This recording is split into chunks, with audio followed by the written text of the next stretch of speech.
ముందు వీడియోలో టెంపుల్ యొక్క ప్రత్యేకతలు చెప్పినాయి కదా. ఇక్కడ స్టోరీ ఏంటంటే మన ప్రపంచంలోనే రెండవ ఆలయం మనసాదేవి టెంపుల్.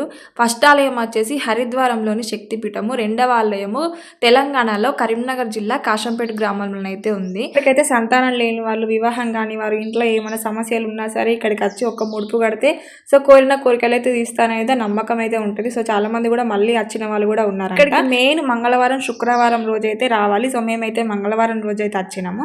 సో ఈ మనసాదేవి తల్లి శివుని యొక్క శిష్యురాలంట. ఒకప్పుడు పాముల బెడద బాగా ఉండడం వల్ల సో కశ్యప మహారాజు ఈ మనసాదేవి తల్లిని సృష్టించినాడు. అప్పటి నుంచి అయితే పాముల బాధన అయితే తప్పిందంట. సో నాగదోషం ఏమన్నా ఉన్నా సరే వెళ్తా అంటే ఇక్కడ 101 లింగాలకు నీళ్లు వేయడము. సో అమ్మవారి దర్శనం అయిపోగానే సో అక్కడ వాటర్ పోస్తాము. ఇంకా పక్కగే ఇక్కడ హనుమంతుని విగ్రహం కూడా ఉంటుంది. సో నాకు తెలిసిన విషయాలు అయితే చెప్పిన ఫ్రెండ్స్. ఇంకా మీకు ఏమైనా తెలిస్తే కామెంట్లో చేయరి. ఇంకా ఫుల్ వీడియో కూడా ఉంది, ఎవరైనా చూడని వాళ్ళు ఉంటే చూసి లైక్ చేయరి. Thank you.